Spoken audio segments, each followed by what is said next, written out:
Hey guys, how's it going? Welcome back to the Time Bomb channel. I hope all is good in your part of the world.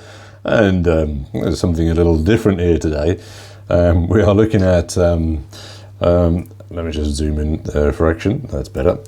We're looking at an old school Seiko Sportura Perpetual calendar, even in titanium. It's not a watch that I would normally gravitate towards, but a good buddy of mine has picked this up recently, has been doing some work on it, and yeah, I kind of liked it. This one then is the, let's just show you the reference on the back here. You probably can't see it because it's quite scratched. I'll show it, add a photo. It's the 8F56-0120, as the video title suggests, and according to the decoder, this particular one comes from 2004. Now, I don't know if Seiko didn't produce a huge number of these back in the noughties. There's not many for sale around like this one with the, what should we call it, lime yellow minute hand and, try that again, seconds hand and GMT color hand. I've seen quite a few more of them with the orange hands, and then the kinetic versions of these seem to be more common as well. So I don't know if it was a short production run or something like that, because in addition, I can't actually find that much background data on the interweb either. Anyway, let's go with what we know. So I've seen these come with a number of bezel variations. This one, obviously, as you can see, coming with a fixed black bezel. Personally, I saw some of the ones with stainless steel, and I kind of like those a bit better. Again, that's just personal taste. The things you'll notice there at the top is the detailing on the bezel is that you have these little flanges which sort of flare out there on the top and bottom, leading into the center links that you have here. Yeah, nicely placed titanium branding there. It's like, yeah, okay guys, yeah, thanks for reminding us. Other things to notice then, obviously, with the crown guards, you see up against that background, you can see oddly the crown does protrude quite a long way. Makes it very easy to operate, of course, but yeah, it sort of, yeah, it sticks out a little bit more than we might anticipate. Being titanium, I mean, it's extremely lightweight. It's almost like holding a resin digi in your hands.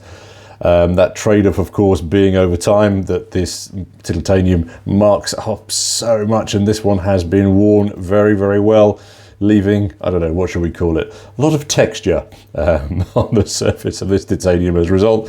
But yeah, you're going to be carrying those dings as your memories, and it gives the watch, you know, a huge amount of personality.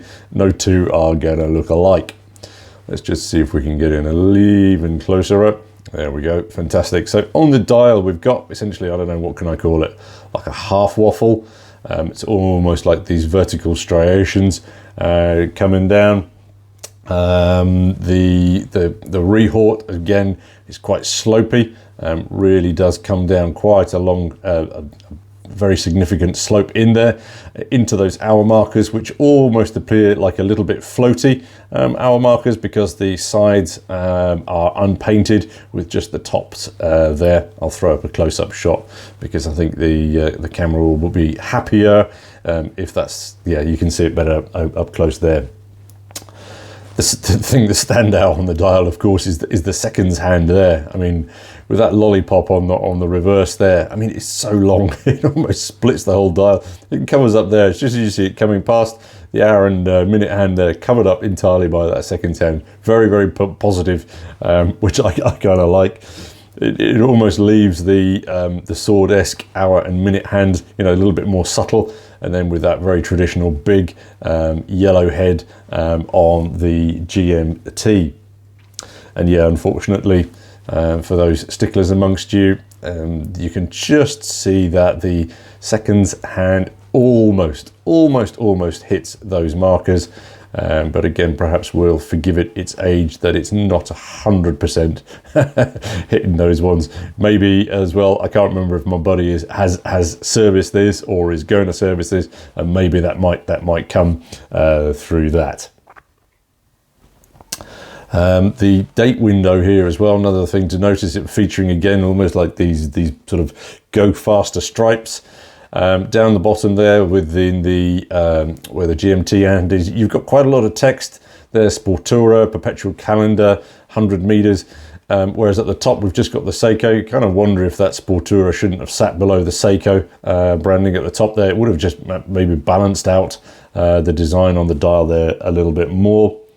I think those 100 meters, again, entirely keeping with 100 meters worth of watery goodness, sorry, entirely within keeping of you know, what is a sports style watch and not a waterborne watch.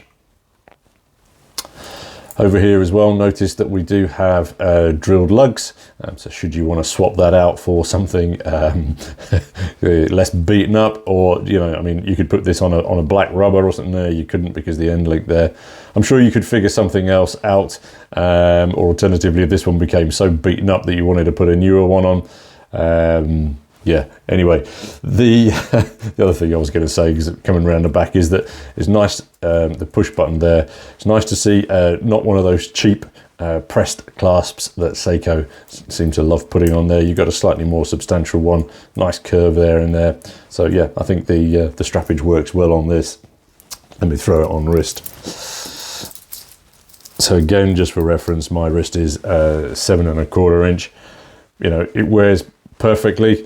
I think really very, very comfortably. The lightness of the titanium, the curves on the lugs there, again, really, really flush. To my eyes, it's a fraction petite for a sport style watch, but then again, entirely within keeping with those noughties, 90s noughties style sports watch. As a perpetual calendar, again, that's one of the things that attracted me to this one from my buddy's collection, is that, you know, I've never owned a perpetual calendar watch myself, and it might be the solution because I rarely set the date on my automatics. Yeah, I know I'm a heretic, a heathen, an unbeliever, but also honest. I just don't bother with them. So yeah, perhaps the perpetual calendar is the solution. Obviously on digis I don't need to, so yeah, that's the reason.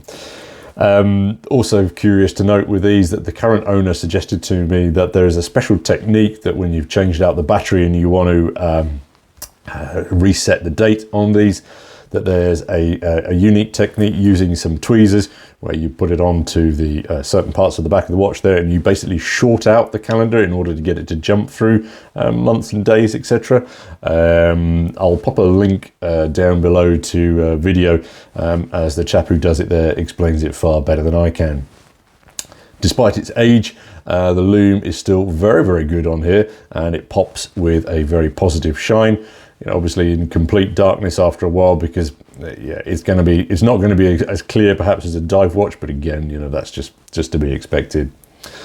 Lastly, these are renowned for quite a long battery life, theoretically between 8 and 10 years.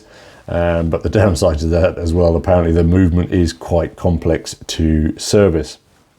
I think, as I've mentioned in previous Seiko vids, like many of you, I've always gravitated more towards their dive rangers, and the Sporturas and the Couturas have never been high on my wish list. It's kind of good to have this one in and have a look at it. And this one is on sale on eBay, if that's of interest. That's January 23, in case you're watching this 6 months later. Anyway, that's a wrap, guys. Something a little bit different. As I say, not normally a watch that I would have bought myself.